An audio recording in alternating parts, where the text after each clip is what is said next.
৬৫ বছর বয়সেই পথ চলা থেমে গেল মৃণাল সেনের মানস কন্যা শ্রীলা মজুমদারের।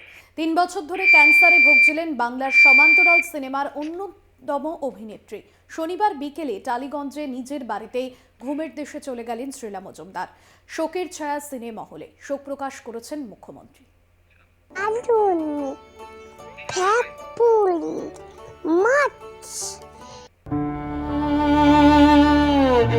প্রয়াত অভিনেত্রী শ্রীলা মজুমদার দীর্ঘদিন ধরে ক্যান্সারের সঙ্গে লড়াই করছিলেন অভিনেত্রী। অবশেষে শনিবার থেমে গেল লড়াই। মাত্র ৬৫ বছর বয়সে না ফেরার দেশে চলে গেলেন অভিনেত্রী। টালিগঞ্জে নিজের বাড়িতে শেষ নিঃশ্বাস ত্যাগ করেন তিনি। বাংলায় সমান্তরাল ছবির স্বনামধন্য অভিনেত্রী শ্রীলা মজুমদার। মাত্র ১৬ বছর বয়সে শ্রীলা মজুমদারকে সিনেমার জগতে নিয়ে এসেছিলেন পরিচালক মৃণাল সেন। ১৯৮০ সালে মৃণাল সেন পরিচালিত পরশুরাম ছবির মাধ্যমে চলচ্চিত্র জগতে তাঁর আত্মপ্রকাশ। মৃণাল সেনের ৬টি ছবিতে অভিনয় করেছেন তিনি। একদিন প্রতিদিন, আকালের সন্ধানে, খারিজ, চোখের মতো ছবিতে অভিনয়ে ছাপ রেখে গিয়েছেন শ্রীলা মজুমদার। শ্যাম বেনেগালের পরিচালনায় আরোহণ, মান্ডি ছবিতে অভিনয় করেছেন। গৌতম চট্টোপাধ্যায় পরিচালিত নাগমতি ছবিতে তাঁর অভিনয় মুগ্ধ করেছিল সিনেপ্রেমীদের। শাবানা আজমি, নাসিরুদ্দিন শাহের সমসাময়িক ছিলেন তিনি। ২০০৩ সালে তিনি চোখের বালি সিনেমায় ঐশ্বরিয়া রাই বচ্চনের জন্য বাংলায় ডাবিংও করেছিলেন। আরপি টেকভিশন প্রযোজিত অনিকেত চট্টোপাধ্যায় পরিচালিত শঙ্কর মোদি ছবিতে উল্লেখযোগ্য ভূমিকায় অভিনয় করেছিলেন শ্রীলা মজুমদার। তাঁর শেষ মুক্তিপ্রাপ্ত ছবি কৌশিক গঙ্গোপাধ্যায় পরিচালিত পালান। অসংখ্য পুরস্কারেও সম্মানিত হয়েছেন এই অভিনেত্রী। তাঁর প্রয়াণে শোকের ছায়া সিনেমহলে। মূল্যায়ন তো ইতিহাস করবে। আমাদের সমাজে কোনোদিনও সমসাময়িক লোকেরা কারোর মূল্যায়ন করতে শেখেননি এবং পারেন না।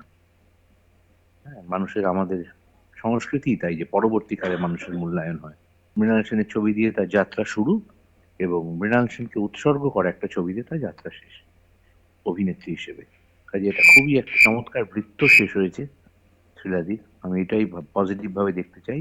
আর দ্বিতীয় পজিটিভ পয়েন্টটা হচ্ছে শ্রীলাদি এই মুহূর্তে তার সব থেকে কাছের এবং সব থেকে প্রিয় পরিচালকের কাছেই আছেন, সেটা মৃণাল সেন।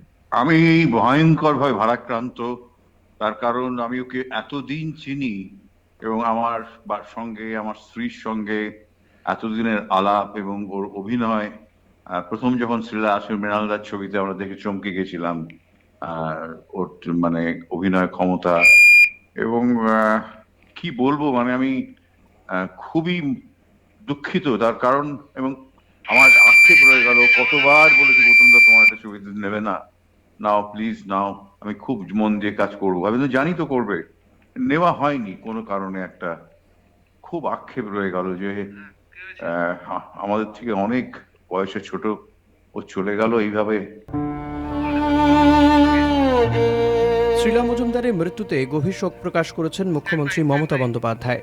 এক্স হ্যান্ডেলে শোক প্রকাশ করে লিখেছেন, শ্রীলা ছিলেন একজন উল্লেখযোগ্য এবং শক্তিশালী অভিনেত্রী। তার মৃত্যু বাংলা চলচ্চিত্রের জন্য একটি বড় ক্ষতি। তার অনুপস্থিতি অনুভূত হবে। প্রয়াত অভিনেত্রীর পরিবারের প্রতি সমবেদনা জানান মুখ্যমন্ত্রী।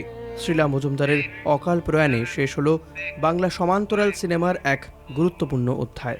কলকাতা টিভি।